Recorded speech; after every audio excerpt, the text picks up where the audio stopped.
2346 নং হাদিসে আল্লাহ রাসূল বলেন, মুসনাদে আহমদের মধ্যে বর্ণিত, عن أنس بن مالك رضي الله تعالى عنه قال كان النبي صلى الله عليه وسلم إذا دخل رجب قال اللهم بارك لنا في رجب وشعبان وبلغنا رمضان।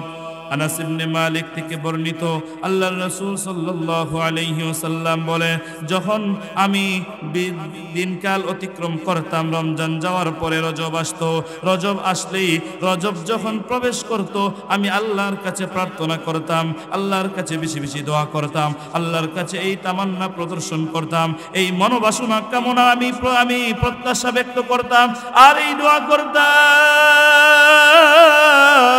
আল্লাহুম্মা বারিক লানা ফি রজব ওয়া শাবান। ওগো আল্লাহ, আমাদেরকে যে নিয়ামত দিয়েছেন 12টি মাস, 12টি মাসের মধ্যে 4টি হলো বিশেষ গুরুত্বপূর্ণ মাস, 4টি মাসের মধ্যে 1 নম্বর হলো রজব। আর এই রজব মাসে আমাদেরকে যেহেতু হায়াত দিয়েছেন, আমাদের মাঝে বরকত দিয়েছেন, আমাদের হায়াতের মধ্যে বরকত দিয়ে রজবে উপনীত হওয়ার তৌফিক দিয়েছেন। ওগো আল্লাহ, ইয়া রাব্বুল আলামিন, যেহেতু আমাদেরকে রজব মাসে পদার্পণ করার তৌফিক দিয়েছেন, আমাদেরকে রজব এবং শাবান মাসে বরকত দান করেন। রজব এবং শাবান মাসে যেন বেশি বেশি আমল করতে পারি, রজব এবং শাবান মাসে যেন বেশি বেশি ইবাদত করতে পারি, বেশি বেশি নামাজ রোজা করতে পারি, সেই তৌফিক আমাদেরকে দিয়ে দেন। আর যেহেতু শাবান পর্যন্ত বরকত কামনা করে ফেলেছি, ওগো আল্লাহ, আমাদের একটা স্পেশাল আবদার হলো, আমাদের একটা বিশেষ দাবি হলো, ওয়াবাল্লিগনা রমাদান। ওগো আল্লাহ, আমাদেরকে আপনার নিয়ামত, আপনার প্রধান অতিথি, আপনার বিশেষ একটি মাস যেটা আগমন করতেছে রমজানুল মুবারক, সেই রমজানুল মুবারক পর্যন্ত আমাদের হায়াতটাকে প্রলম্বিত করে দেন, রমজানুল মুবারক পর্যন্ত আমাদের হায়াতটাকে বৃদ্ধি করিয়া দেন। ইয়া আল্লাহ, রমজান যেহেতু অনেক গুরুত্বপূর্ণ মাস, রমজানের কাছাকাছি আমরা উপনীত হয়ে গেছি, রমজানের কাছাকাছি আমরা পদার্পণ করে ফেলেছি, যেহেতু শাবান মাস এসে যাচ্ছে এবং রজব মাস অতিক্রম করতেছি, আমাদেরকে পৌঁছায়া দেন, আমাদেরকে বরকত দেন, আমাদেরকে রমজানুল মুবারক পর্যন্ত হায়াতটাকে লম্বা করে দেন, যেন আমরা বেশি বেশি ইবাদত করে তোমার নৈকট্য হাসিল করতে পারি, বেশি বেশি ইবাদত করে তোমার মহব্বত ভালোবাসা কায়েম করতে পারি, বেশি বেশি ইবাদত করে তোমার সাথে বিশেষ সম্পর্ক স্থাপন করতে পারি, তোমার বিশেষ বান্দাদের তালিকার মধ্যে নামটা লেখাইতে পারি, তোমার বান্দাদের মধ্যে আমি প্রিয়তম বান্দা হয়ে তোমার পক্ষ থেকে বিশাল চাকচিক্যপূর্ণ অট্টালিকা জান্নাতে প্রবেশ করতে পারি। ইন্না ইদ্দাতাশ শুহুরি ইনদাল্লাহি 12 شهرا في كتاب الله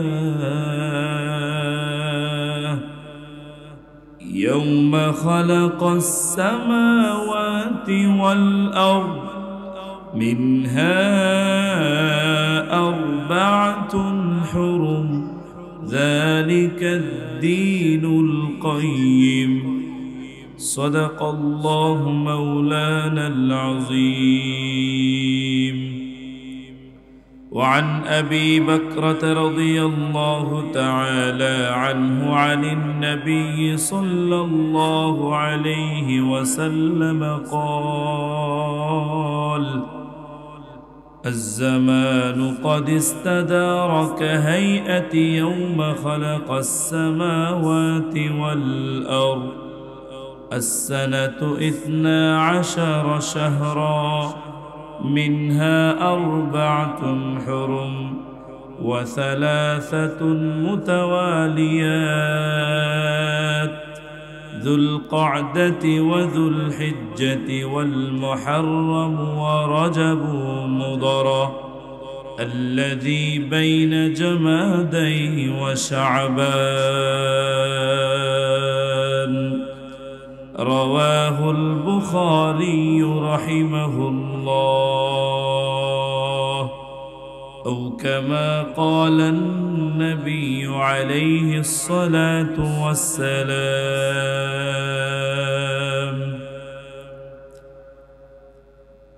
الحمد لله আমরা মহান আল্লাহ পাকের দরবারে লাখ কোটি শুকরিয়া ও কৃতজ্ঞতা জ্ঞাপন করি যে মহান রব্বুল ইজ্জত আমাদেরকে আল্লাহ তাআলার মহা হুকুম সালাতুল ইশা আদায় করার পর দ্বীনি আলোচনা করা এবং শোনার জন্য মানসিকভাবে প্রস্তুতি গ্রহণ করে প্যান্ডেলের নিচে অবস্থান করার মতো তৌফিকটুকু এনায়েত করেছেন এবং পর্দার আড়ালে অবস্থানরত অত্যন্ত শ্রদ্ধাশীল মা ও বোনেরা যাদেরকে আল্লাহ পাক রব্বুল আলামিন দয়া করে মায়া করে মহব্বত করে এই দ্বীনি আলোচনা শোনার মতো পরিবেশ গড়ে বসার তৌফিকটুকু এনায়েত করেছেন সেই জন্য সেই রব্বে কারীমের দরবারে খুশি মনে জবান খুলে শ্রদ্ধাজড়িত কণ্ঠে বিনয় অবনমিত চিত্তে কালিমাতুশ শুকর একসাথে এক আওয়াজে পাঠ করি আলহামদুলিল্লাহ।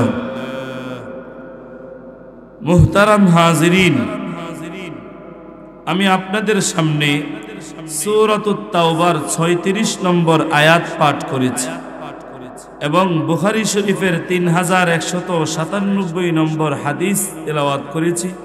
এই আয়াত ও হাদিসের আলোকে আজকে আমার আলোচ্য বিষয় হবে রজব মাসের মাঝে কি কি ফজিলত রয়েছে, এই রজব মাসের করণীয় বর্জনীয় সম্পর্কে আল্লাহ পাক রব্বুল আলামিন যদি তৌফিকটুকু এনায়েত করেন ইনশাআল্লাহ আয়াত ও হাদিসের আলোকে আলোচনা করার চেষ্টা করব ইনশাআল্লাহ।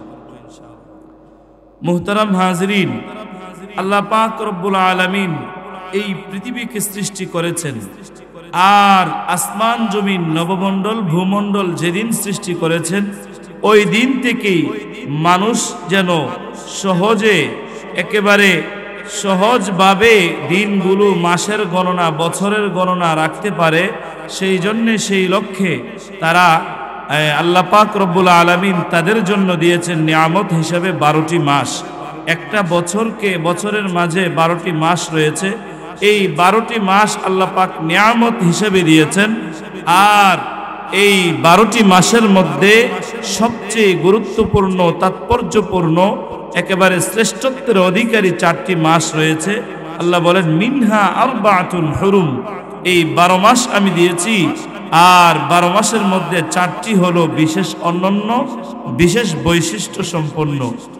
এই 4টি মাসের একটি মাস হলো যুলকাদা, জিলকদ, যুলহিজ্জা, জিলহজ মাস।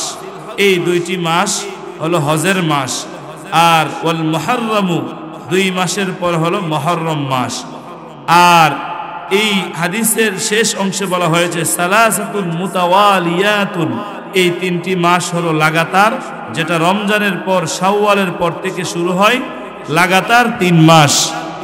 আর আরেকটি হলো এই শাওয়াল, রমজান এবং শাবান, এই 3 মাসের আগে যেই মাসটা আমরা বর্তমানে রানিং অতিক্রম করছি সেটার নাম হলো রজব। এই রজব মাস, এই রজব মাসে আল্লাহ পাক রব্বুল আলামিন মানব জাতিকে কিছু করণীয় বিষয় দিয়েছেন, আবার কিছু বর্জনীয় বিষয় দিয়েছেন।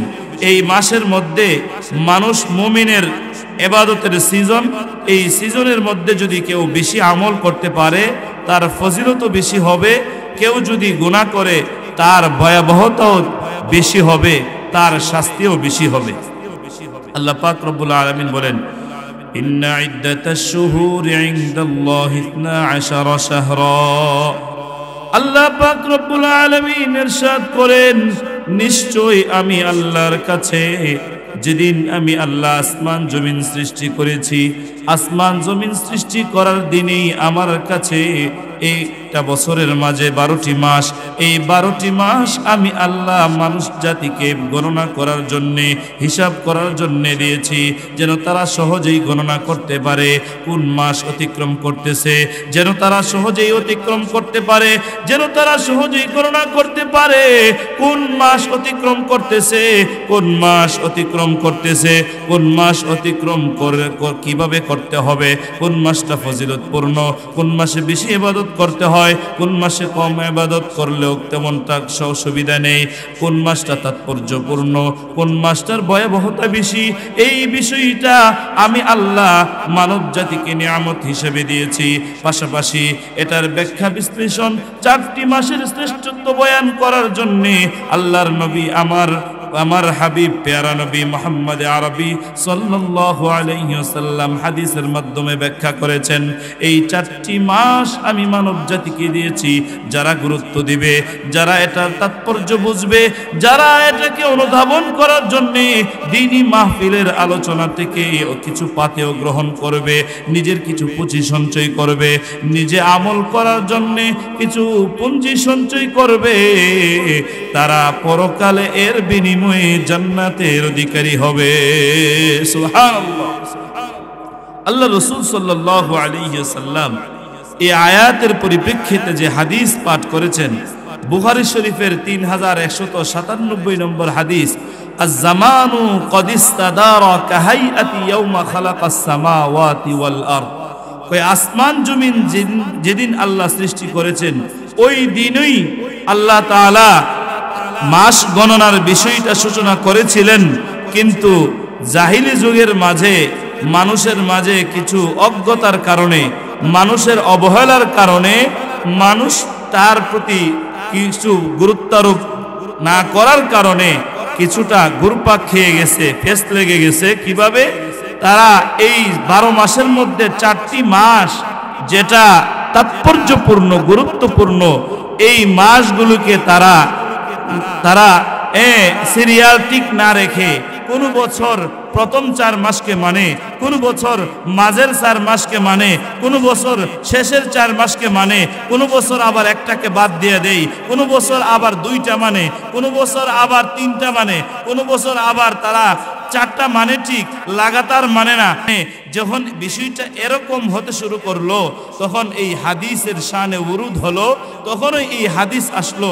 আল্লাহ রসুল বলেন আমার আগমন ঘটেছে, জাহিলি যুগের এরকম দৃষ্টতাপূর্ণ আচরণ, আল্লাহর এই আয়াতের লঙ্ঘন, আয়াতের প্রতি দৃষ্টতাপূর্ণ আচরণ দেখে, দৃষ্টতাপূর্ণ আচরণ আমার কাছে পছন্দনীয় হয় নাই, আল্লাহর কাছে পছন্দনীয় হয় নাই, তখন আমি নবীকে আল্লাহ পাঠিয়েছেন এটাকে সংশোধন করার জন্যে।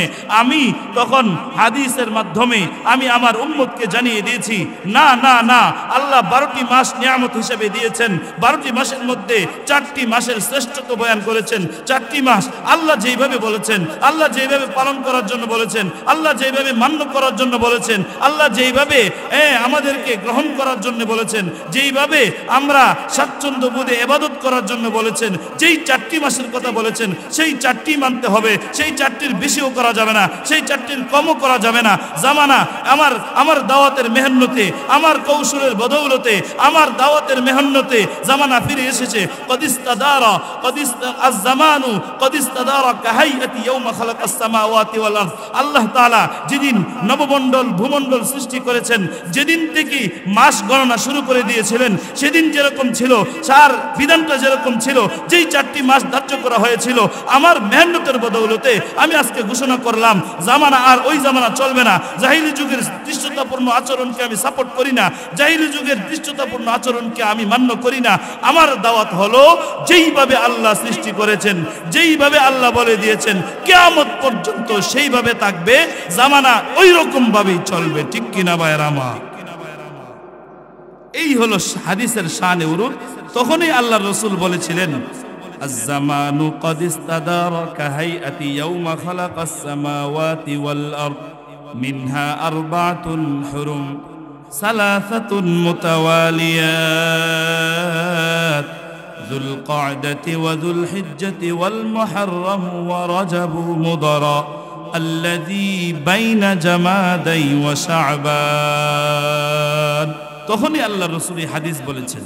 তাহলে আমরা আয়াত এবং হাদিসের আলোকে আমরা শিক্ষা পাইলাম, আমরা অনুধাবন করতে পারলাম কি বিষয়টা, যে আল্লাহ পাক রব্বুল আলামিন নিয়ামত হিসাবে আমাদেরকে 12টি মাস দিয়েছেন। 12টি মাসের মধ্যে 4টি মাসের শ্রেষ্ঠত্ব আমাদের নবী প্যারা নবী মুহাম্মদ মুস্তাফা সাল্লাল্লাহু আলাইহি ওয়াসাল্লাম বয়ান করেছেন। তন্মধ্যে একটি মাস হলো রজব, যেই মাসটার মধ্যে আমরা অতিক্রম করতেছি, যেই মাসের আজকে 10 নম্বর তারিখ, আবার ইংরেজি মাসেরও প্রথম মাসের 10 তারিখ। সুবহানাল্লাহ। তাহলে এই বছর ইংরেজি মাসের 10 তারিখ আর রজব মাসের 10 তারিখ দুটোটা একরকম হয়ে গেল। তাহলে রজব মাসে মেয়ারাজ সংগঠিত হয়েছিল। কি সংগঠিত হয়েছিল? মেয়ারাজ। এই মাসের ভিতরে আল্লাহর নবী আসমানে ঊর্ধ্বগমন করেছিলেন আল্লাহর নির্দেশে। আর এর জন্যই এই মাসের অনেক ফজিলত। এই মাসে আমাদের করণীয় বিষয় মধ্য থেকে একটি হলো আমাদের রোজা রাখতে হবে। আমাদের যখন যা সম্ভব হয়, যখন আমাদের সুযোগ হয়, আমরা রোজা রাখবো। রোজা রাখার মাধ্যমে মাসটার মূল্যায়ন আমরা করব। মাসটাকে আমরা মাসের প্রতি শ্রদ্ধা, মাসের প্রতি সম্মান প্রদর্শন করব। আরেকটা আমল আল্লাহর নবী বলেন, 2346 নং হাদিসে আল্লাহ রসুল বলেন, মুস্তাদে আহমদের মধ্যে বর্ণিত, عن أنس بن مالك رضي الله تعالى عنه قال كان النبي صلى الله عليه وسلم إذا دخل رجب قال اللهم بارك لنا في رجب وشعبان وبلغنا رمضان। আনাস ইবনে মালিক থেকে বর্ণিত, আল্লাহর রাসূল সাল্লাল্লাহু আলাইহি ওয়াসাল্লাম বলে, যখন আমি দিনকাল অতিক্রম করতাম, রমজান যাওয়ার পরে রজব আসতো, রজব আসলেই, রজব যখন প্রবেশ করত, আমি আল্লাহর কাছে প্রার্থনা করতাম, আল্লাহর কাছে বেশি বেশি দোয়া করতাম, আল্লাহর কাছে এই তামান্না প্রদর্শন করতাম, এই মনোবাসনা কামনা আমি প্রত্যাশা ব্যক্ত করতাম, আর এই দোয়া করতাম, আল্লাহুম্মা বারিক লানা ফি রজব ওয়া শাবান। ওগো আল্লাহ, আমাদেরকে যে নিয়ামত দিয়েছেন 12টি মাস, 12টি মাসের মধ্যে 4টি হলো বিশেষ গুরুত্বপূর্ণ মাস, 4টি মাসের মধ্যে 1 নম্বর হলো রজব। আর এই রজব মাসে আমাদেরকে যেহেতু হায়াত দিয়েছেন, আমাদের মাঝে বরকত দিয়েছেন, আমাদের হায়াতের মধ্যে বরকত দিয়ে রজবে উপনীত হওয়ার তৌফিক দিয়েছেন। ওগো আল্লাহ, ইয়া রাব্বুল আলামিন,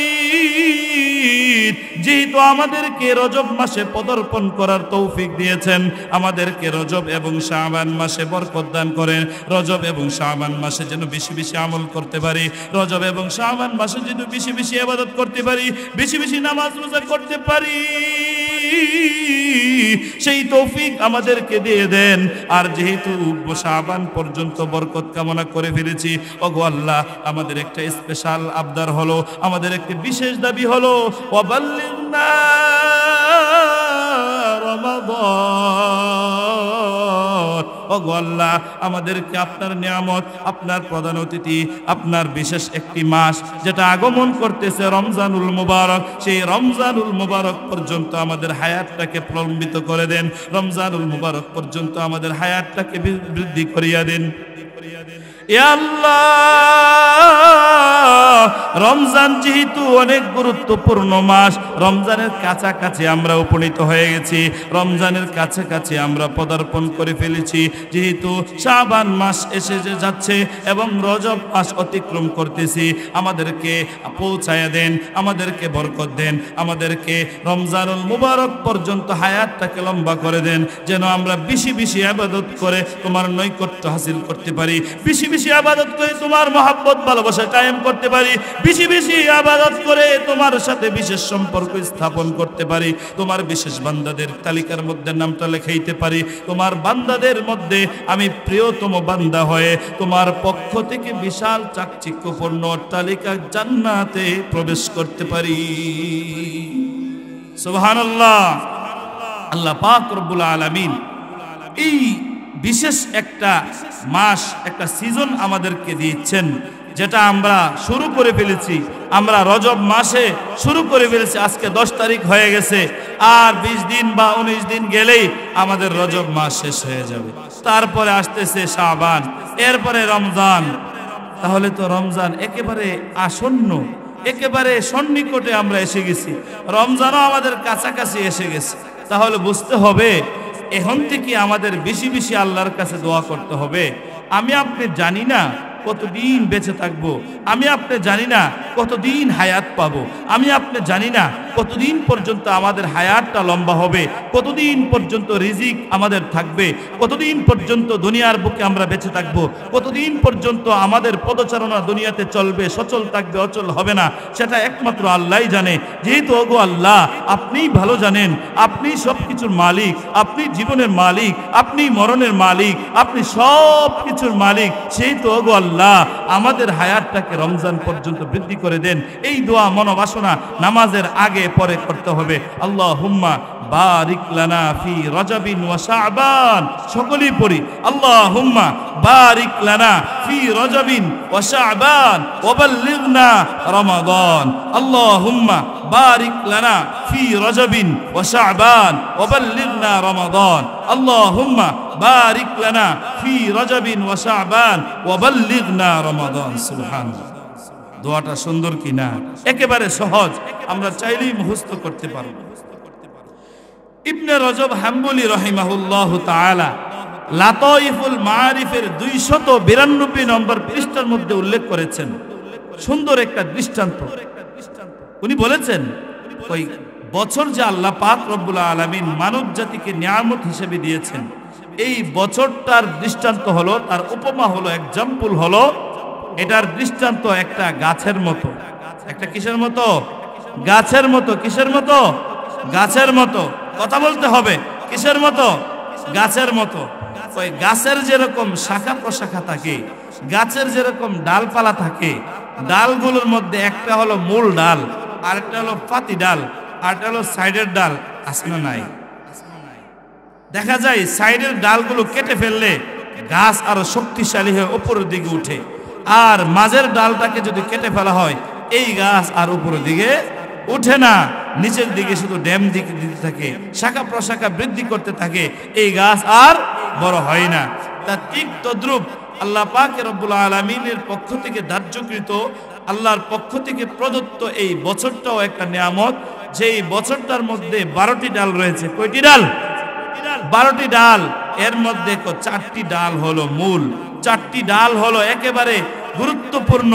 একটা ডালের নাম হলো রজব, আরেকটা ডালের নাম হলো জিলকদ, আরেকটা ডালের নাম হলো জিলহজ, আরেকটা ডালের নাম হলো মুহররম। সুবহানাল্লাহ। এর মধ্য থেকে আরো স্পষ্ট করতে গিয়ে উনি বলেন, as-sanatu mithlus shajara wa shahru rajabin ayyamu tawriqiha wa shahru rajabin ayyamu tarqi tawriqiha। এই বছর হলো গাছের মতো। একটা বছরের দৃষ্টান্ত হলো একটা গাছের নেই, বৃক্ষের নেই। বৃক্ষের মধ্যে অনেক অবস্থা আছে। বৃক্ষের মধ্যে এমন একটা সময় আসে যখন একটাও পাতা থাকে না। বৃক্ষের মাঝে এমন একটা সময় আসে যখন পাতায় ভরপুর থাকে, যখন পাতা সজীব শ্যামল থাকে, একেবারে সবুজ থাকে, দেখতে ভালো লাগে, পাতা গজায়। এই অবস্থাটা হলো গাছের যৌবনকাল। ঠিক কিনা ভাইরা আমার? শীতকাল যাওয়ার পরে, পাতা ঝরার পরে নতুন ভাবে আবার পাতা গজায় কি গজায় না? কই এরকম ভাবে গাছের মধ্যে যেরকম পাতা গজাইলে সুন্দর লাগে, গাছটার সৌন্দর্য ফিরে আসে, ওই রজব মাসটাও এরকম। বছরটার যেরকম গাছের দৃষ্টান্ত, আর রজব মাসের দৃষ্টান্ত হইল গাছের একেবারে নতুন পাতা যখন ধরে, নতুন পাতা ধরলে যেরকম সুন্দর লাগে, এটার সৌন্দর্য বর্ধন হয়ে ফিরে আসে। ঠিক তদ্রূপ আমরা যে মাসটা অতিক্রম করতেছি, এক হলো ইংরেজি মাস জানুয়ারি 10 তারিখ, আরবি মাস রজবের 10 তারিখ, দুনো মাসের 10 তারিখ। আলহামদুলিল্লাহ, দুইটা মিলে গেছে, সহজে মিলে না, এই বছর মিলে গেছে। এই রজব মাসটা হলো মুমিন বান্দাবান্দির জন্যে,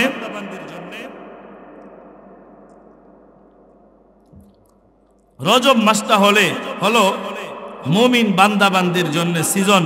মুমিন বান্দাবান্দির সৌন্দর্য বৃদ্ধির সময়, মুমিন বান্দাবান্দি ইবাদতের মাধ্যমে তার পুঁজি সঞ্চয় করার জন্য, তার আমলনামা বৃদ্ধি করার জন্য, তার আমলনামাকে বাড়ানোর জন্য, তার আমলনামার মূল্য বাড়ানোর জন্য একটা এরকম গাছের মতো সৌন্দর্য। সুবহানাল্লাহ। ইবনে হাজার ইবনে রজব হাম্বলি রাহিমাহুল্লাহ লাতাইফুল মাআরিফের এক কথাটা যে উল্লেখ করেছেন, উনি দ্বিতীয় অংশে বলেন শাবান মাস হলো, রজবের পরে কোন মাস আসতেছে? শাবান। শাবান মাসের দৃষ্টান্ত হলো ওয়াশাহরু শাবানা আইয়ামু তাফরিইহা।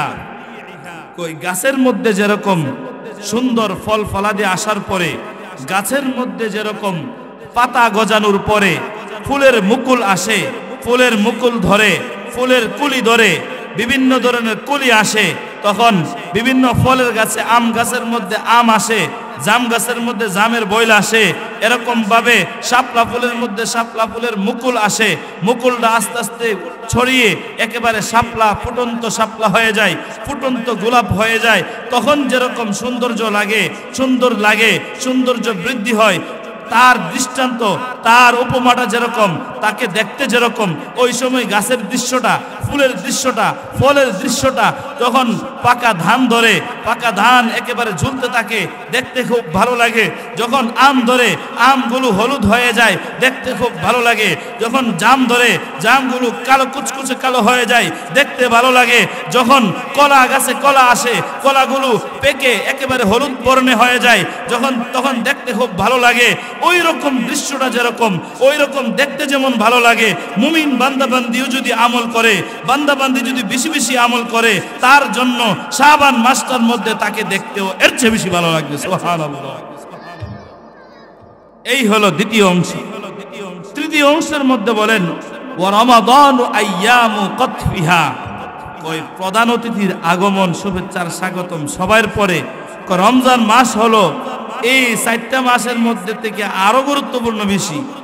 এই মাসটার দৃষ্টান্ত হলো, এই মাসের মধ্যে যখন সিজনের মধ্যে ধানের সিজনে ধান কাটা হয়, ফলের সিজন, আমের সিজনে আম পাড়া হয়, জামের সিজনে জাম পাড়া হয়, তখন কৃষকের অন্তরে যে একটা প্রফুল্লতা আসে, কৃষকের অন্তরে যে একটা ভালো লাগে, স্বাচ্ছন্দ্য বোধ মনে হয়, স্বাচ্ছন্দ্য বোধ লাগে। তার কাছে মনে হয় সারা 2-3 মাসের কষ্ট, সারা বছরের কষ্ট, সারা বছর দিন মজুরি দেওয়ার কষ্ট সব ভুলে যায়। তার কাছে আসে আনন্দ, ফলগুলো দেখে আনন্দ আত্মহারা হয়ে যায়। আমি তো এখন বেচতেও টাকা পাইবো, খাইলেও মজা পাবো, আত্মীয় স্বজনকে দিলেও সব পাইবো, ঠিক কিনা? ফল সামনে দেখে ফেলে, ফলগুলো দেখে তার কাছে অত্যন্ত ভালো লাগে, দেখে অত্যন্ত একটা আনন্দ অনুভব করে। তো ওই মুহূর্তটা কৃষকের জন্য যেরকম, কই রমজান মাসটা মুমিন বান্দাবান্দির জন্য এরকম ফল কাটার সিজন, ধান কাটার সিজন, আম পাড়ার সিজন, জাম পাড়ার সিজন। সুবহানাল্লাহ। তাহলে আল্লাহ পাক রব্বুল আলামিন কত নিয়ামত দিয়েছেন। হাদিসের পরের অংশে বলছেন এই নিয়ামত কারা ভোগ করবে? রমজান মাসের যে সিজন, এই সিজনের মধ্যে দাওয়া লইব কে? দাওয়া লইব হইল হাদিসের অংশ বলে ওয়াল মুমিনুনা কাত্তাফুহা। কই মুমিন বান্দাবান্দি যারা আমি আল্লাহকে মানে, আমি আল্লাহকে বিশ্বাস করে, আমি আল্লাহর একত্ববাদকে স্বীকার করে, আমাকে বিশ্ব ব্রহ্মাণ্ডের এক অদ্বিতীয় অধিপতি মনে করে, আমার সাথে কোনো শরিক করে না, আমার সাথে কোনো শিরিক করে না, আমার সাথে কোনো বেদাত করে না, আমি একক অদ্বিতীয়, আমাকে মনে করে স্রষ্টা, আমাকে খালেক মনে করে, আমাকে খালেকের মতো মর্যাদা প্রদর্শন করে, আমাকে সবচেয়ে বেশি বড় মনে করে, সবচেয়ে বেশি সম্মান প্রদর্শনের পরে মাখলুকের মতো সে আচরণ করে, আমাকে সম্মান দেয়, আমার নবীকে সে আল্লাহর বান্দা ও রাসূল মনে করে, আমার প্রেরিত বান্দা ও রাসূল মনে করে, নবুয়ত প্রাপ্ত মনে করে, তার সুন্নত মেনে চলে, আমার হুকুম মেনে চলে। ওই বান্দা বান্দীদের জন্য রমজান মাসটা হলো সিজন। রমজান মাসটার মধ্যে তারাই হলো দাওয়া নিবে, তারাই হলো কৃষক, তারাই হলো ফলন ভোগকারী, তারাই হলো ফসল ভোগকারী, তারাই হলো আমার হাদিসের মেজদাক, আমার নবীর হাদিসের মেজদাক, তারাই হলো সফল কাম মুমিন। উলাইকা হুমুল মুফলিহুন। তারা দুনিয়াতেও সাফল্যমণ্ডিত হবে, তারা পরকালে সাফল্যমণ্ডিত হবে। সুবহানাল্লাহ। তাহলে সেই মাসটা আমরা অতিক্রম করতেছি, সেই মাসটা ফজিলত আছে না নাই? রজব মাসের 10 তারিখ, জানুয়ারি মাসের 10 তারিখ, এই মাসে মেরাজের রজনী সংগঠিত হয়েছিল।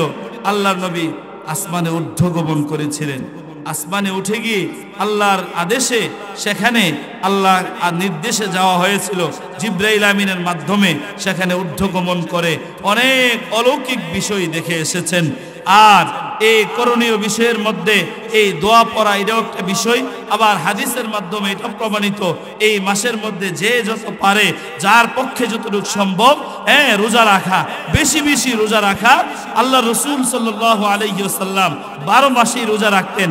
12 মাসের মধ্যে যেই 2টা মাস লাগাতার রোজা থাকতেন, এর মধ্যে একটা হলো রজব। সুবহানাল্লাহ।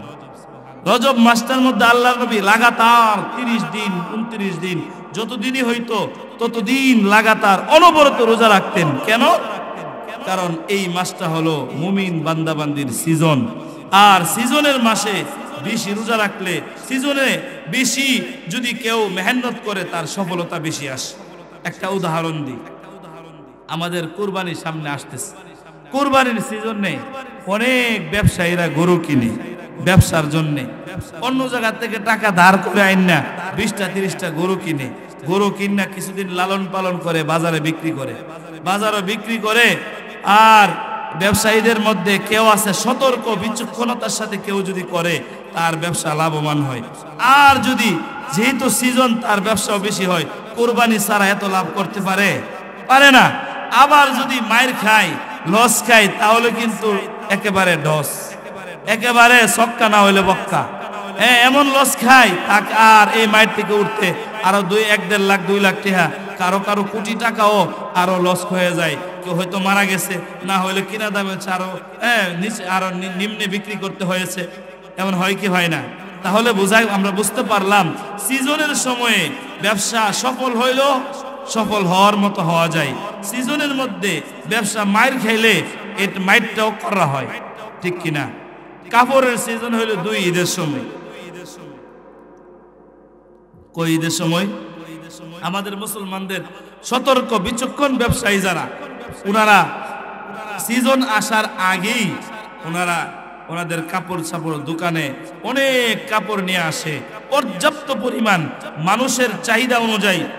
কোন কোন ঘর এমন আছে পুরুষ আসলে যেন না ফিরে যায়, কোন মহিলা আসলে যেন না ফিরে যায়, হুজুর আসলে যেন হুজুরের কাপড় পাওয়া যায়, কোন সাধারণ মানুষ আসলে যেন তার প্যান্ট শার্ট পাওয়া যায়, কোন যুবক ভাই আসলেও যেন পাওয়া যায়, মুরব্বী বাবারা গেলেও যেন পাওয়া যায়, আবার যুবতী মেয়েরা গেলেও যেন পাওয়া যায়, বৃদ্ধা মহিলারা গেলেও যেন পাওয়া যায়। সব ধরনের আইটেম রাখে। কেন? আমার দোকানতে যেন একটা কাস্টমারও না ছুটে। সফল মুদির ব্যবসায়ী একই সিস্টেম। কোনদিন যদি এমন একটা আইটেমের কথা কাস্টমার বলে, যে আইটেমটা ওনার দোকানে নেই, সাথে সাথে উনি নোট করে ফেলে, যেন আরেকদিন এমন না হয় এমন একটা এই আইটেমটা কোনো কাস্টমার চাইছে, আমার দোকান থেকে ফিরে গেছে, সে সাথে সাথে নোট করে ফেলে, আবার একটাকে কালেকশন করে দোকানে ঢুকিয়ে ফেলে, যে কোনো মূল্যে যে কোনো জায়গা থেকে। সে হলো সফল ব্যবসায়ী, সে হলো সাফল্যমণ্ডিত। ঠিক তদ্রুপ আমাদের সিজন, ইবাদতের সিজন, রমজানের পূর্বাভাস চলতেছে। রমজান একেবারে সন্নিকটে, যেই মাস অতিক্রম করতেছি, আর রমজান মাস মাঝে আছে মাত্র 1 মাস। চলতেছে রজব, এরপরে শাবান, তারপর রমাদান, মাঝখানে শুধু হলে 1 মাস আছে। আমরা তো হয়তো সাধারণ ধারণা করতেছি না জানে কতদিন আছে, ঠিক কিনা? রমজান একেবারে কাছে এসে গেছে। এক বুজুর্গ বলেন, মাসগুলোর মধ্যে রজব মাস হলো রজবুন শাহরুল তাওবাতি, শাহরুত তাওবা। রজব মাস হলো তওবা করার মাস। রজব মাস কি মাস? তওবা করার মাস। ওই বান্দা, আল্লাহর রহমত থেকে নিরাশ হয়ো না।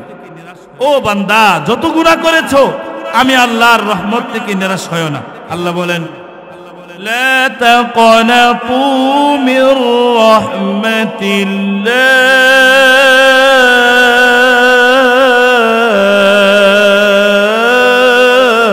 সুবহানাল্লাহ।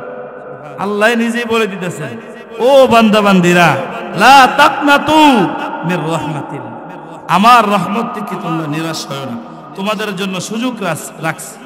পর্যায়ক্রমে সারা বছর অতিক্রম করে রজব মাসে তোমরা পদার্পণ করেছো, রজব মাসে উপনীত হয়েছো। এই রজব মাসটা হলো তওবার মাস। এই তওবা যদি করতে পারো, তওবা করার মতো, আমি আল্লাহ। পরের অংশে শুনো আল বান্দারা, আমি আল্লাহ কিন্তু গাফফার।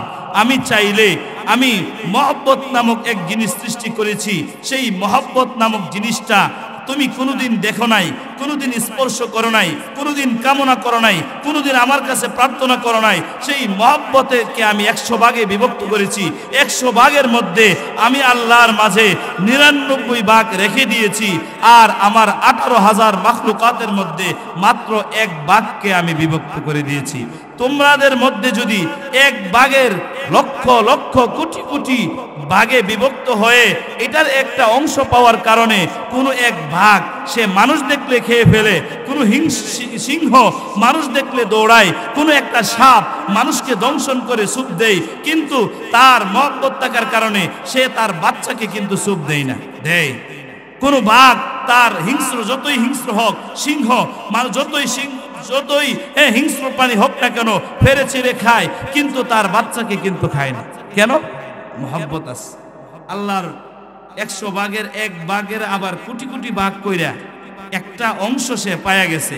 সাপ নামক 18,000-এর মধ্যে একটা মাখলুক হওয়ার কারণে এই মহব্বত পায়া সে যদি তার সাপ তার বাচ্চাকে সিফটি দিতে পারে, তার বাচ্চাকে যদি সিফটি দিতে পারে, তার বাচ্চার জন্য শুধু সে নিরাপত্তাকারী হইতে পারে, বাঘ যদি তার এত বড় জঙ্গল, বিশাল জঙ্গলের মধ্যে যদি তার বাচ্চাকে হেফাজত করতে পারে, সিংহ যদি তার বাচ্চাকে হেফাজত করতে পারে, মাত্র 1 ভাগের লক্ষ লক্ষ কোটি কোটি একটা অংশ, মহব্বতের একটা অংশ পায়া আমি আল্লাহর মাঝে তো 99 ভাগ রেখে দিয়েছি। তুমি আমার রহমত থেকে নিরাশ হয় না। বান্দা যত গুনাহ করো না কেন, আমি আল্লাহ আছি। আমার নাম গফফার, আমার নাম সত্তার, আমার নাম রহিম, আমার নাম রহমান। আমার রহমান নামের খাতিরে, আমার গফফার নামের খাতিরে তুমি যত গুনাহ করেছো, রজব মাস যেহেতু এসেছে, রজব মাস হলো তওবার মাস, এই তওবার মাসে তওবার মতো তওবা করতে পারো, তাহলে আমি আল্লাহ তো ঘোষণা করে দিব, আজ থেকে তুমি একেবারে আমি সব গুনাহ তোমার ক্ষমা করে দিলাম। তাহলে আল্লাহ তাআলা আমাদেরকে ভয়ও দেখাইছেন, আবার আশাও পোষণ করতে আমাদেরকে নির্দেশ দিয়েছেন। আল্লাহ পরের অংশে বলেন, ইন লা তাকনাতু মির রাহমাতিল্লাহ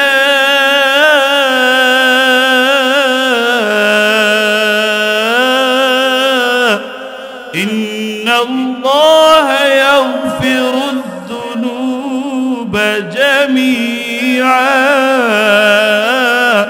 নিশ্চয় আল্লাহ সব গুনাহ, সব ধরনের গুনাহ আমি আল্লাহ, যুনুবা জামিয়া, যত প্রকারের গুনাহ আছে, তওবার মতো তওবা যদি করতে পারো, ইস্তেগফারের মতো ইস্তেগফার যদি তুমি আল্লাহ তুমি বান্দা আমার কাছে তওবা করতে পারো, ইস্তেগফার করতে পারো, আমি সব গুনাহ ক্ষমা করে দিই। তুমি 12 মাসের মধ্যে মাস নিয়ামত হিসাবে পায়া উদ্ভ্রান্ত হয়ে ঘুরে বেড়াইছিলা, তুমি উদ্ভ্রান্ত হয়ে ঘুরে বেড়ে তুমি বিভিন্ন নেশা করেছো, তুমি গাঁজা খেয়েছো, গাঁজার ব্যবসা করেছো, তুমি এরকম ভাবে নিয়ামত পাইয়া আমার দেওয়া সময় পায়া তুমি উদ্ভ্রান্ত হয়ে জুয়া খেলছো, সুদ খাইছো, তুমি জিনা করেছো, বিভিন্ন ধরনের পাপাচার করেছো, বিভিন্ন ধরনের অশ্লীল কাজের মধ্যে তুমি লিপ্ত ছিলা।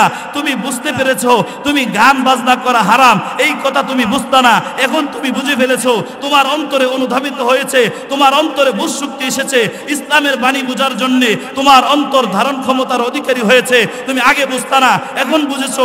যদি বোঝার মতো বুঝতে পারো, বোঝার মতো মানসিকতা তোমার থাকে, আর আমার কাছে রজব মাস পাইয়া রজবুন শাহরুত তওবাতি, তওবার মাস মনে কইরা তওবা করতে পারো, আগে যত গুনাহ করছো, আগে যত গাঁজা বেচছো, আগে যত জিনা ব্যভিচার করছো, আগে যত মিথ্যা কথা বলছো, আগে যত পাপাচার করেছো, যত গুনাহ করেছো, যত কথা দিয়ে মানুষকে কষ্ট দিয়েছো, জুয়া খেলেছো, সুদ খেয়েছো, তুমি ঘুষ খেয়েছো, সব আমি আল্লাহ মুহূর্তের মধ্যে ক্ষমা করে দিব। তাহলে তওবার দরজা খোলা আছে না নাই? তওবার দরজা খোলা আছে না নাই? অবশ্যই আছে।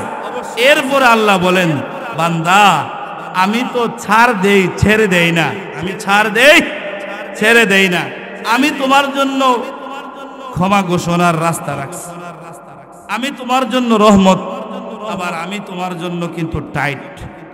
যদি তোমার বুঝে না আসে, ওলামায়ে কারাম বয়ান করতেছে, শুনতেছো, তোমার অন্তরে ঢুকতেছে না, এক কান দিয়ে শুনতেছো, আরেক কান দিয়ে বেরিয়ে যেতেছে, এরকম যদি তুমি ভাবো, তুমি বোঝার চেষ্টা করো, মনটাকে বোঝাও, যত গুনাহ করেছো, যত কিছু তুমি করেছো, এগুলো সব ভুল ছিল। এখন তুমি বুঝতে পেরেছো, তোমার কাছে কোনো না কোনো ভাবে তোমার কানে আওয়াজ শুনতেছে, পৌঁছতেছে যে এগুলো করা ঠিক নয়। মিথ্যা কথা বলা হারাম, জিনা করা হারাম, পাপাচার করা, কবিরা গুনাহ, সব বাবা মাকে কষ্ট দেওয়া, একেবারে কথার মাধ্যমে, লেনদেনের মাধ্যমে মানুষকে কষ্ট দেওয়া, সব কিছু হারাম। আগে বুঝতা না, এখন বুঝতেছো। আগে শুনতা না, এখন শুনতেছো। আগে শোনার মতো মানসিকতা ছিল না, যাইতা না, এখন দেখা যায় কোনো না কোনো ভাবে তুমি শুনে ফেলছো, তুমি বুঝে ফেলছো, তোমার এখন মানা কর্তব্য হয়ে গেছে। এতদিন জানতা না, জেনে গেছো, জানার পরে তুমি যদি না মানো, এখন কিন্তু আর লা তাকনাতু, আমি আর রহমান থাকতাম না, আমি কিন্তু সাত্তার থাকতাম না, আমি কিন্তু গুমর ফাঁস করে দিমু, আমি কিন্তু সব কিছু উন্মোচন করে দিমু, আমি কিন্তু উন্মোচন করতে পারি, আমি কিন্তু সব। যদি আমার রহমান নামের খাতিরে আমার প্রতি শ্রদ্ধাশীল হইয়া তুমি আমার মাখলুক, আমি খালেক, আমি স্রষ্টা, এই কথা স্বীকারোক্তি দেওয়ার মতো দাও, তাহলে তোমার জন্য সার আছে, তোমার জন্য তওবার দরজা খোলা আছে, তোমার জন্য রজবুন শাহরুত তওবা, রজব হলো তওবার মাস। এই হিসাবে তওবা করলে আমি আল্লাহ বিশেষ অফার হিসাবে তোমাকে মাফ করে দিব।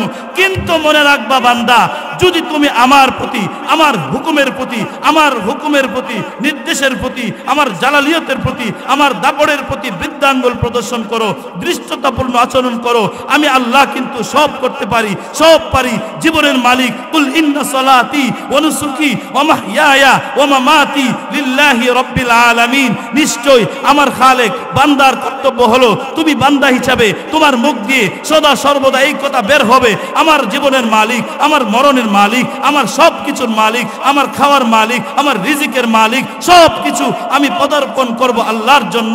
আল্লাহ যদি চায় সব করতে পারে, আল্লাহ না চাইলে কোনো কিছু হতে পারে না। এই স্বীকারোক্তি তোমার মুখ দিয়ে বের হবে।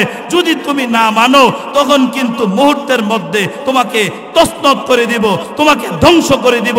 দুনিয়াতে তুমি বরখাস্ত হবে, দুনিয়াতে তুমি লাঞ্ছিত হবে, দুনিয়াতে অপদস্থ হবে, পালাতে হবে, তুমি জনগণের মার খায়া তুমি সাইজ হইবা।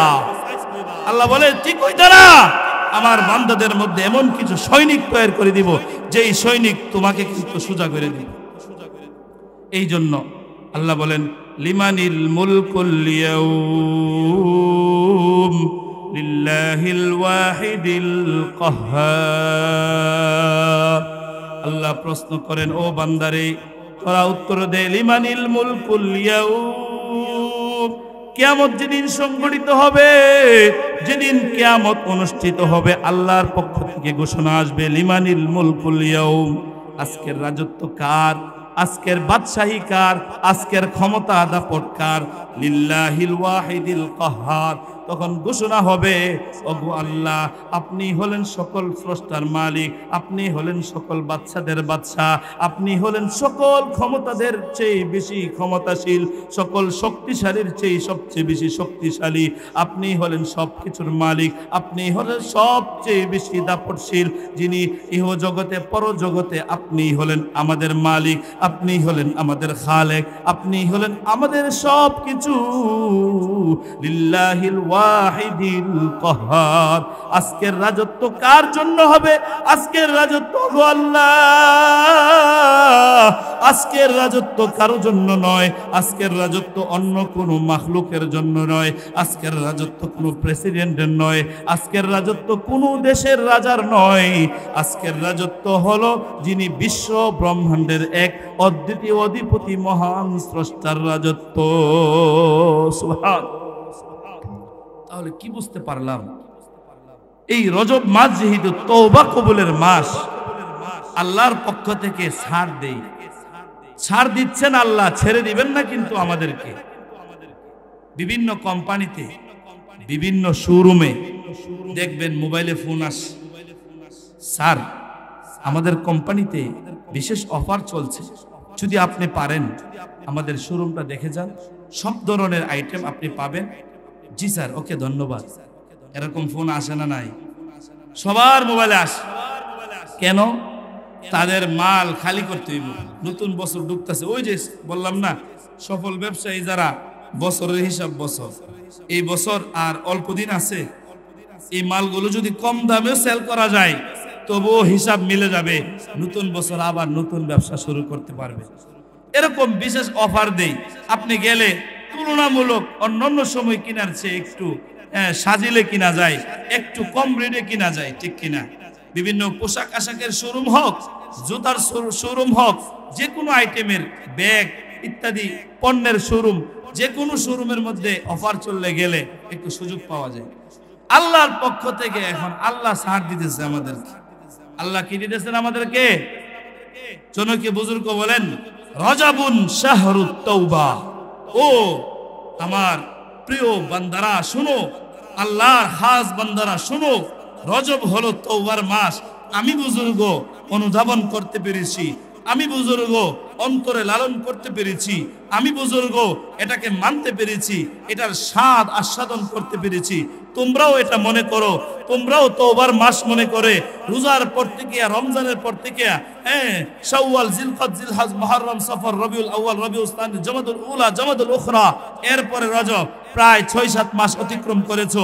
তোমার রমজান মাসে তুমি যদি নিষ্পাপ হয়ে থাকো, রমজানের পর থেকে অনেক কাজে তোমার ভুল হইতে পারে, অনেক কাজ তুমি ভুল করতে পারো, যেই ভুলের মাসুল তুমি দিতে পারবা না, যেই ভুলের কোনো স্বীকারোক্তি আল্লাহ চাইলে, হিসাব চাইলে তোমার পক্ষে দেওয়া সম্ভব না। তোমার গুনাহ অজান্তে হয়ে গেছে, তোমার এই অজান্তে হয়ে যাওয়া ভুলগুলোর জন্য স্বীকারোক্তি দিয়ে মনে প্রাণে, দিলে প্রাণে তুমি এই ভুল স্বীকার করো, আল্লাহ ভুল করে ফেলছি গো মাওলা, আমার তো অনেক ভুল হয়ে গেছে, আমি তো আগে জানতাম না টাকা দিয়ে টাকা লাগানো যে সুদ, এখন বুঝে ফেলছি আল্লাহ, আর কাঁচা টাকা লাগাইতাম না। ওগো আল্লাহ, আমি আগে জানতাম না নেশা জাতীয় দ্রব্য বিক্রি করা হারাম, এটার দ্বারা আমি বিক্রি করে সকলে খায়া যেরকম গুনাহগার হবে, আমি বিক্রি করে এর চেয়ে বেশি গুনাহগার হব। ওগো আল্লাহ, আমি তো জানতাম না, আমি তো বুঝতাম না, এখন তো বুঝে ফেলছি আল্লাহ, আর গাঁজা বেচতাম না, আর সিগারেট বেচতাম না, আমি নেশা জাতীয় দ্রব্য বিক্রি করতাম না, আমি আর সুদ লাগাইতাম না, আমি আর ঘুষের বিনিময়ে সুপারিশ করতাম না, আমি আর জিনা করতাম না, আমি আর মিথ্যা কথা বলতাম না, আমি আর গীবত শিকায়াত করতাম না, আমি আর কোনো পাপাচার করতাম না, সব ছেড়ে দিলাম। আল্লাহ আমাকে ক্ষমা করে দেন। ক্ষমার মতো ক্ষমা করতে চাইলে, চাইতে পারলে, আমি মাফের মতো মাফ চাইতে পারলে আল্লাহ বলবেন, ও বান্দা, তুমি আমার কাছে যেহেতু নত হয়েছো, আমার কাছে চাওয়ার মতো চেয়েছো, আমার কাছে ক্ষমা প্রার্থনার মতো প্রার্থনা করেছো, আমার কাছে মাফ চাওয়ার মতো চেয়েছো, এজন্য আমি আল্লাহ তোমার প্রতি খুশি হয়ে, তোমার প্রতি সন্তুষ্টি হয়ে আমি হৃষ্ট চিত্তে তোমাকে ক্ষমা ঘোষণা করে দিয়ে একেবারে নিষ্পাপ বানায় দিলাম। আমরা যে মাসটা অতিক্রম করতেছি রজব, এই মাসে মেয়ারাজ সংঘটিত হয়েছে। আর মেয়ারাজের মধ্যে আল্লাহ রাসূল সেই ঊর্ধ্বগমন করে আসমানে গিয়ে যত কিছু অলৌকিক ঘটনা দেখেছিলেন, তার মধ্যে একটা বিশেষ ঘটনা হলো, যেহেতু আলোচনা প্রসঙ্গে আসছে আমরা সকলেই মনোযোগ সহকারে শুনি। আল্লাহ রাসূল সাল্লাল্লাহু আলাইহি ওয়াসাল্লামকে যখন আল্লাহ পাক চাইলেন কিছু উনার নৈকট্যশীল হওয়ার জন্যে, আল্লাহর আরো কাছের বন্ধু বানানোর জন্যে, আল্লাহ পাকের আমরা দুনিয়ার বুকে দেখতে পাই কারোর সাথে সম্পর্ক হইলে, ব্যবসায়িক সূত্রে হোক, আত্মীয়তার বন্ধনে হোক, প্রথম দিন সাক্ষাৎ হইলে কিন্তু তেমন একটা আন্ডারস্ট্যান্ডিং হয় না। প্রথম দিন সাক্ষাৎ সৌজন্যমূলক কথাবার্তা, দ্বিতীয় দিন আরেক ধাপ এগিয়ে, তৃতীয় দিন আরেকটু অগ্রসর, চতুর্থ দিন আরেকটু অগ্রসর, পঞ্চম দিন ভাই আমার বাড়িতে চলেন, না ভাই বাড়িতে যাওয়ার সময় নাই, ষষ্ঠ দিন বাড়ির কাছাকাছি আয়, ভাই আজকার হইল না, আরেক দিন, সপ্তম দিন বাড়ির গাড়ার মধ্যে আসে, অষ্টম দিন একেবারে ঘরের ভিতরে আইসা খাওয়া দাওয়া করে না, কোন রকম বাড়িটা দিকে গেলাম, চিন্না গেলাম, আইতে পারো, আবার নবম দিন ঘরে বসে, দশম দিন একেবারে খাবার গ্রহণ করে একেবারে আতিথ্যতা পরায়ণ মেহমান হয়ে যায়, ঠিক কিনা? তাহলে বোঝা গেল সাক্ষাৎ যত বাড়ে মহব্বত তত সৃষ্টি হয়, কাছে যত আসে তখন তার সাথে সম্পর্ক গভীর হয়, ঠিক কিনা? আল্লাহ পাক চাইলেন আমার বন্ধুরে আমি আরেকটু কাছে আনবো, আমি আমার জিবরাইল আমিনের মাধ্যমে আমি আসমানে নিয়ে আসবো, আমি বিশেষ কিছু জিনিস দেখাবো। জিবরাইল আমিন আলাইহিস সালাতু ওয়াস সালামকে যখন আদেশ করলেন, ও জিবরাইল, আমার হাবিব, আমার বন্ধু, আমার বন্ধু মুহাম্মদ আরবি সাল্লাল্লাহু আলাইহি ওয়াসাল্লামকে তুমি নিয়ে আসো, তুমি ঊর্ধ্বগমন করাও, আসমানে নিয়ে আসো। আমি জান্নাত কিভাবে তৈরি করেছি, জান্নাতীদের জন্য কিরকম নাজ নিয়ামত রেখেছি, আমার বন্ধু যেন এই বিষয়টা দেখে যায়। আমি জাহান্নামী যারা হবে তাদের জন্য কি পরিমাণ শাস্তি রেখেছি, এই বিষয়টা যেন বন্ধু দেখে যায়। বন্ধু যদি দেখে যায়, দুনিয়ার বুকে গিয়ে বন্ধু বিবরণ দিতে পারবো, বন্ধু গিয়ে সেইরা তার উম্মতকে দাওয়াত দিবে, বন্ধু এই ঘটনা বয়ান করতে পারবে। আমি বিশেষ বিশেষ কিছু ঘটনা আমি দেখাবো, আমি গুরুত্বপূর্ণ বিষয় অবলোকন করাবো। ও জিবরাইল, তুমি যাও আমার হাবিবকে নিয়ে আসো। আমার হাবিবুল্লাহ, এই তার উপাধি হলো হাবিবুল্লাহ। আল্লাহ নবীর উপাধি কি? হাবিবুল্লাহ। কেন হাবিবুল্লাহ? আবার বলি, এই হাবিবুল্লাহ এই জন্য আল্লাহ পাক মহব্বত নামক একটা জিনিস সৃষ্টি করছেন। 99 ভাগ কার কাছে রাখছেন? আল্লাহর কাছে। আর এক ভাগ 18,000 মাখলুককে ভাগ করে দিচ্ছেন। কই 99টার মধ্যে যে এক ভাগ 18,000 মাখলুককে দিচ্ছেন, এই এক ভাগকে আবার 100 ভাগ করে সবচেয়ে বড় অংশ যেটা, এই বড় অংশটা আমি আল্লাহ আমার বন্ধু মুহাম্মদ আরবি সাল্লাল্লাহু আলাইহি সাল্লামকে ভালোবাসার জন্য স্পেশাল ভাবে বড় অংশটা রেখে দিয়েছি। সুবহানাল্লাহ। 18,000 মাখলুকের মধ্যে সবচেয়ে বেশি বড় অংশ ভালোবাসা আমি রেখে দিয়েছি, আমি যেন এটা দিয়ে স্পেশাল ভাবে আমার বন্ধু মুহাম্মদকে ভালোবাসতে পারি। সুবহানাল্লাহ। সেই নবীর উম্মত হইতে পারে খুশি কি নারাজ? খুশি। আমরা কিন্তু সেই নবীর উম্মত। আল্লাহ তাআলা আদেশ করলেন জিবরাইল আমিনের মাধ্যমে আসমানে যাওয়ার জন্য। আল্লাহ পাকের আদেশে যখন জিবরাইল জমিনে এসে বললেন, ও মুহাম্মদ, ইয়া মুহাম্মদ, আল্লাহর পক্ষ থেকে নির্দেশ হয়েছে তোমাকে আপনাকে নিয়ে ঊর্ধ্বগমন করার জন্য আসমানে যাব। আপনার উম্মতের জন্য জান্নাত আল্লাহ কিভাবে তৈরি করছেন সেটা আপনি দেখে আসবেন। জাহান্নামের মধ্যে কিভাবে তৈরি করছেন, জান্নাতের নমুনা কি, জান্নাতবাসী কারা হবে তাদের আমল কি, জাহান্নামবাসী কারা হবে তাদের আমল কি, এগুলো দেখে আসার জন্য। হ্যাঁ, সুন্দর কথা। তাহলে তো যাওয়া যায়। আল্লাহর রাসূল সাল্লাল্লাহু আলাইহি ওয়াসাল্লাম জিবরাইল আমিনের মাধ্যমে একেবারে গেলেন, ঊর্ধ্বগমন করলেন, যেটা অলৌকিক, যেটা আল্লাহর কুদরতে হয়েছে। আর এই মাসে যেহেতু এই ঘটনা, এই মাসের ফজিলত অনেক বেশি। এই মাসটা স্মরণীয়, এই মাসটা শাহরু রজবুন শাহরুত তাওবা। আল্লাহর নবী জিবরাইল আমিনের মাধ্যমে ঊর্ধ্বগমন করলেন।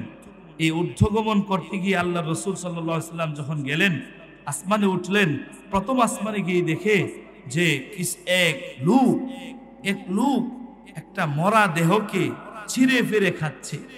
হ্যাঁ, মানুষ হইয়া মানুষের গোশত চিবায়া চিবায়া খাইতেছে। আবার খাইতেছে অপছন্দের সাথে নয়, খাইতেছে আর স্বাচ্ছন্দ্য বোধ করতেছে, অনেক ভালো লাগতেছে, তার কাছে অনেক মজা লাগতেছে। আল্লাহর নবী সাল্লাল্লাহু আলাইহি ওয়াসাল্লাম এই দৃশ্য দেখে একেবারে হতভম্ব হয়ে পড়লেন। এটা কিভাবে সম্ভব? মানুষের গোশত কিভাবে খাইতে পারে?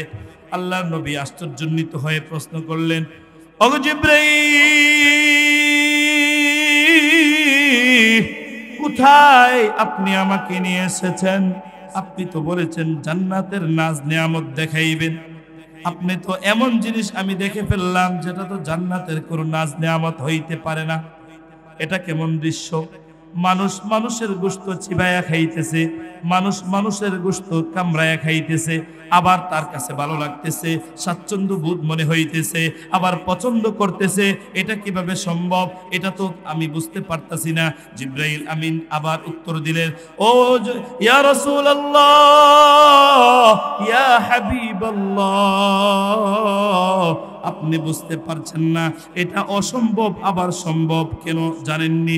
আল্লাহ পাক রব্বুল আলামিন তিনি সূরা হুজুরাতের শেষ পৃষ্ঠার মধ্যে বলেছেন, আইয়ুহিব্বু আহাদুকুম আইয়াকুলা লাহমা আখিহি মাইতান ফাকারিহতুমু। দুনিয়ার বুকে যারা গীবত করে, দুনিয়ার বুকে যারা শিকায়াত করে, এক ভাইয়ের বদনাম আরেক ভাই অগুছরে করে, একজনের বদনাম আরেকজন করে, একজনের ব্যাপারে এমন সমালোচনা করে যেই সমালোচনাটা তার সামনে করা সম্ভব নয়, এবং এক ব্যক্তি আরেক ব্যক্তির ব্যাপারে এমন মন্তব্য করে যেই মন্তব্যটা সে যদি কাছে থাকতো তাহলে করতো না। এমন মন্তব্য যারা করে তাদের শাস্তি হলো সে তার মৃত ভাইয়ের গোশত খাওয়া। আর এই শাস্তি হিসাবে দুনিয়ার বুকে যারা এরকম করবে তাদের শাস্তি হবে মরা ভাইয়ের গোশত খাওয়া। এরকম দৃশ্য দেখানোর জন্যে আল্লাহ পাক রব্বুল আলামিন আমার মাধ্যমে আপনাকে দুনিয়া থেকে আসমানে নিয়ে এসেছে। এরকম অবস্থা থেকে আল্লাহ পানা চাই। এরকম যে অবস্থা হবে এটা আল্লাহর নবীকে দেখায় দিয়েছেন, আমরা যেন সতর্ক হই, আমরা যেন কি হয় সতর্ক হয়। এরকম দৃশ্য দীক্ষা আশ্চর্যান্বিত হয়ে কিভাবে সম্ভব যে মানুষ হইয়া মানুষের গোশত একেবারে চিবাই চিবাই খাইতেছে। এই হলো মেরাজের ইত্যাদি। আমি ওই আলোচনার দিকে যাচ্ছি না, আমার আলোচ্য বিষয় ওইটা না, কথা প্রসঙ্গে আসছে হিসাবে বললাম। তাহলে হুজুর যে বললেন যে রজব মাস হলো রজবুন শাহরুত তওবা, রজব হলো তওবার মাস, তাহলে তো আমরা সিজন হিসাবে ব্যবসায়িকরা যেরকম ঈদ আসার আগেই দোকানের মধ্যে পর্যাপ্ত মাল উঠায়, পর্যাপ্ত মাল নিয়ে আসে যেন তাদের সফল ব্যবসা করতে পারে, ব্যবসা করে করে সাফল্য মণ্ডিত হইতে পারে, ব্যবসা করতে করতে তারা যেন তাদের ইনকাম ভালো হয়, তাদের ব্যবসা সফলতা বয়ে আনে, আগের থেকে প্রস্তুতি গ্রহণ করে, অফার দিয়া ডিসকাউন্ট দিয়া আগের বছরের মাল খালি করে ফেলে।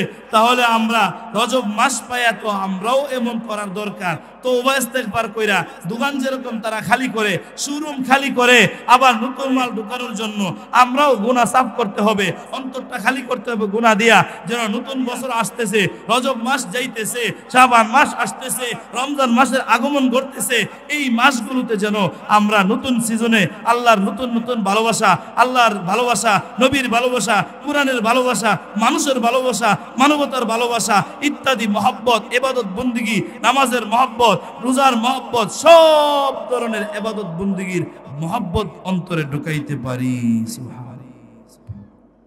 ঠিক এরকম করা দরকার কিনা? অবশ্যই দরকার। বুজুর্গ বলেন ওয়াশাবানু শাহরুল মুহাব্বা, পরের যে মাসটা আসতেছে এই মাসটা হলো মহব্বত সৃষ্টির মাস।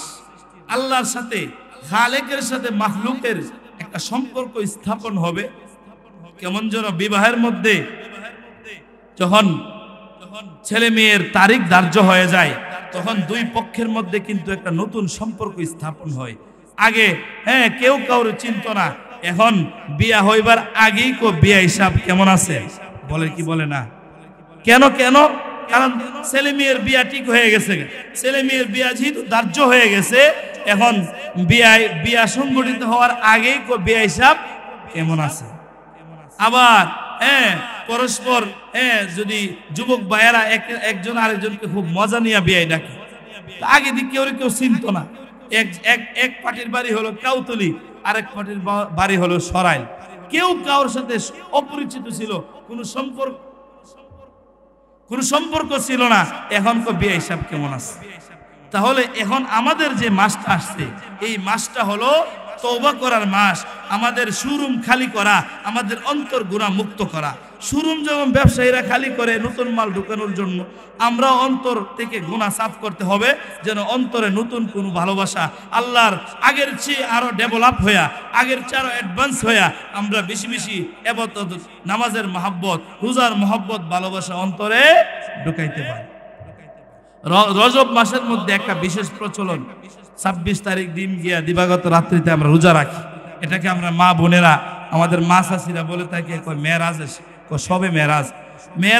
এই যেটা সংগঠিত হয়েছিল পুরা রজবের মধ্যে কোনো একদিন নির্দিষ্টভাবে কোনো দিনকে ধার্য করা যাবে না, নির্দিষ্টভাবে 27 তারিখে রোজা রাখতে হবে, এই মানসিকতা লালন করে এই মানসিকতা নিয়ে রোজা রাখা যাবে না। ঠিক আছে আমি একাধিক রোজা রাখবো, তন্মধ্য থেকে 27 তারিখ রাখলাম, কোনো সমস্যা নাই। এই বিষয়টা আমরা বিস্তারিত, যদি হটকা লাগে আমরা বিস্তারিত উলামায়ে কেরামের সাথে আলোচনা করে জেনে নিব। বুজুর্গ বলেন শাবান শাহরুল মুহাব্বা, ওই শাবান মাস হলো মহব্বত, আল্লাহর সাথে বান্দা খালেকের সাথে মাখলুকের সম্পর্ক স্থাপনের মাস। তৃতীয় বলেন রমজানু শাহরুল কুরবা, ওই প্রধান অতিথি যখন এসে পড়বে, যখন প্রধান মাস, 12টা মাসের মধ্যে মূল্যবান, সবচেয়ে মূল্যবান মাস কোনটি? রমজান। এই রমজান মাস যখন এসে পড়বে, এই রমজান মাসটা হলো নৈকট্য অর্জনের মাস। রমজান মাসটা হলো আল্লাহর সাথে নৈকট্যশীল বান্দা হওয়ার জন্যে, হ্যাঁ, আল্লাহর প্রিয় মাহবুব বান্দা হিসাবে স্বীকৃতি পাওয়ার জন্যে একটা বিশেষ একটি মাস। এই মাসটাকে বিশেষ গুরুত্ব দিয়ে বিশেষভাবে যখন প্রথম ধাপ তওবা, দ্বিতীয় ধাপ হলো মহব্বতের মাস, তৃতীয় হলো নৈকট্যশীল বান্দা হওয়ার জন্যে, আল্লাহর সাথে প্রেম ভালোবাসা অর্জনের জন্যে, আল্লাহর প্রিয় বান্দা মাহবুব বান্দা হওয়ার জন্যে মেহনত চলবে, তখন একটা বান্দা এমন হয়ে যাবে, আল্লাহ বলেন বান্দা এই 3 ধাপ অতিক্রম করলে বান্দার প্রত্যেকটা তার 2টি হাত এমন হয়ে যাবে, এই হাত দিয়ে আমার নির্দেশের বাইরে কোনো কাজ করবে না। বান্দার পা আমার পা হয়ে যাবে, অর্থাৎ এই পা দিয়ে আমার নির্দেশ লঙ্ঘন করে কোনো কাজ করবে না, আমার আদেশের ভিতরে সব কাজ করবে। বান্দার কান আমার হয়ে যাবে, এই কান দিয়ে আমার আদেশ লঙ্ঘন করা হয় এমন কোনো কথা, এমন কোনো বিষয়, এমন কোনো গান বাজনা, এমন কোনো কিছু এটা দিয়ে ধারণ করবে না, এটা দিয়ে শ্রবণ করবে না। বান্দা যখন আমার হয়ে যাবে, তার মুখও আমার হয়ে যাবে। এই মুখ দিয়ে এমন কোন নেশা জাতীয় দ্রব্য, গাঁজা, বিভিন্ন ধরনের নেশা জাতীয় জিনিস সে ভক্ষণ করবে না। এটা দিয়ে আমার সৃষ্টি যেহেতু স্বীকারোক্তি দিয়েছে আমি খালেক, সে মাখলুক, এই খালেকের স্বীকারোক্তির কারণে, খালেকের আত্মমর্যাদা প্রকাশ করার জন্য, সম্মানার্থে এই মুখ দিয়ে, মাখলুকের এই মুখ দিয়ে, আমার সৃজিত হওয়ার কারণে এই মুখ দিয়ে কোনো নেশা জাতীয় দ্রব্য ভক্ষণ করতে পারে না। তখন এই মুখ দিয়ে সে ভালো কথা বলবে, এই মুখ দিয়ে সে তওবা ইস্তেগফারের কথা বলবে, এই মুখ দিয়ে মানুষের সাথে সুন্দর আচরণ করবে। তখন পুরাটা দেহ সব কিছু আমি আল্লাহর জন্য হয়ে যাবে। তখন আমার পক্ষ থেকে বান্দার জন্য ঘোষণা থাকবে, ও বান্দা, তুমি তোমার ভুল বুঝতে পেরে তোমার অঙ্গ প্রত্যঙ্গ সব কিছু যখন আমার জন্য ধার্য করে দিয়েছো, তখন আমার পক্ষ থেকে ঘোষণা হলো তুমি মরতে দেরি হবে, তোমার জন্য আমার পক্ষ থেকে পুরস্কার হিসাবে জান্নাত। সুবহানাল্লাহ। আল্লাহ পাক রব্বুল আলামিন আমাদের সবাইকে যে আলোচনাগুলো করলাম, সর্বপ্রথম আমাকে এবং আমাদের সবাইকে আমল করার তৌফিক দান করুন। ওয়া আখিরু দাওয়ানা আলহামদুলিল্লাহি রাব্বিল আলামিন। আসসালামু আলাইকুম ওয়া রাহমাতুল্লাহ।